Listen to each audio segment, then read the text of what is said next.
welcome. I would like to take the time to welcome all of you to our first Union of Noble Educators public meeting. My name is Sherilyn Hardy. I am a teacher, science teacher at DRW College Prep. I've been part of the organizing process with UNE.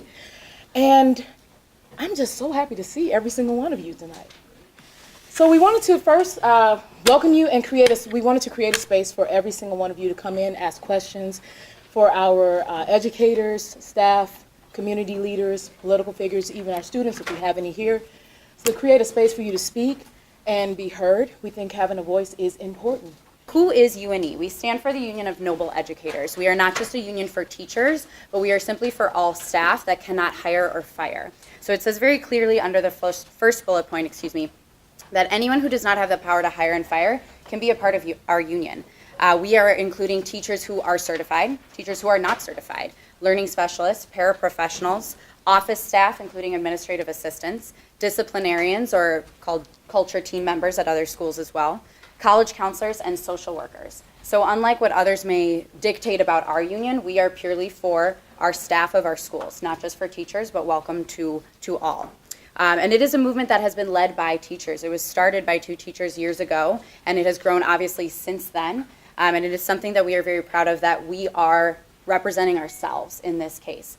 When I was thinking about why I believe a union is best for Noble, I thought of a couple things. First, I love working for my school.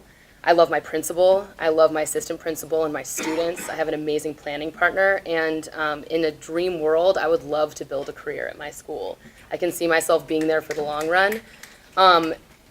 If there was a union. I think that a contract could mean a few things. It would be predictable, fair pay. My planning partner is an incredible teacher who is also a coach and a club leader, and is getting paid substantially less than a teacher hired through the same program at the same time for no really explicable reason. I also think that a contract could mean a voice in bonus structure reform. As a science teacher, we're moving to a new set of standards next year, and there's no assessment, and there's really no conversation about how bonuses are going to happen, and I think a teacher voice is probably important in that process.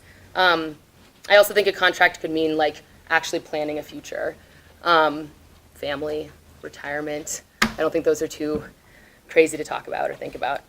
More compelling to me also, I think that a contract could mean a way to empower families and community members to have a voice within the network.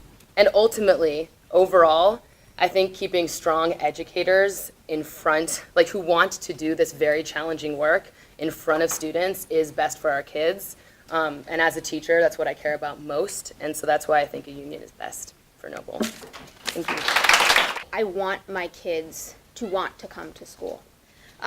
Currently, a lot of them will tell me they love certain classes and they love certain teachers, but they hate coming to high school. And that to me is both heartbreaking and tragic, as well as just infuriating, because we're just losing them in the process.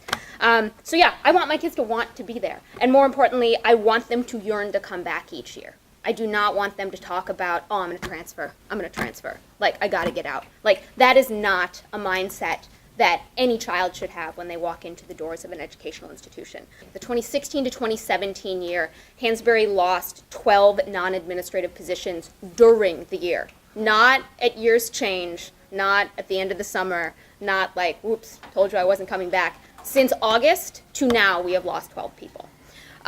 Network-wide, the 4-year turnover is approximately 80%, and it's just frankly not sustainable to provide a community and to provide a nurturing environment to our children if we're not there every year.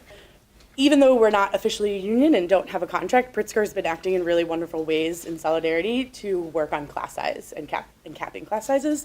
So Pritzker started a petition asking admin to put a cap on class size and offer stipends if class sizes exceed a certain number or exceed that cap. So we're asking for $1 per day per kid. And we borrowed that from other union contracts in the city of Chicago. UNO and CICS have done that. And so we have 42 signatures on our petition, and we haven't turned it into admin yet. But what's really awesome about the 42 signatures is that that's more than we had signed on to support the union when we initially went public, which means that we're actually getting people who are afraid of the U word and don't want to say they support the U word, but want to say, like, we agree with you that class sizes are crazy. My advisees had to sit on folding chairs on the first day because we didn't have enough seats for them. Freshman classes are exceeding 40 per class, and they also had to sit on folding chairs. And so the petition to get more people or to get admin to cap class sizes is really exciting, but because we don't have a union, they can take our petition and they can ignore it, or they can say they'll think about it and do nothing about it. So a union would really give us like the ability to negotiate in our contract, in a legally binding contract, a cap on class size. And we think that that is going to increase teacher retention because it's going to decrease burnout. I am a 10th year teacher, and so I'm not burning out from my group of 38 girls, but if I was a first year teacher who had 38 advisees, and I'm also an English teacher, so I have like 30 kids per class and a lot of essays to grade, like I understand why teachers burn out really fast. We asked that that be a policy and stated at Golder that by April 1st every year we get an offer letter with a salary listed, which by the way is kind of late in the year anyways, because if you're gonna go get a job at another school, they're hiring by February, March anyways. She said no, our principal, originally.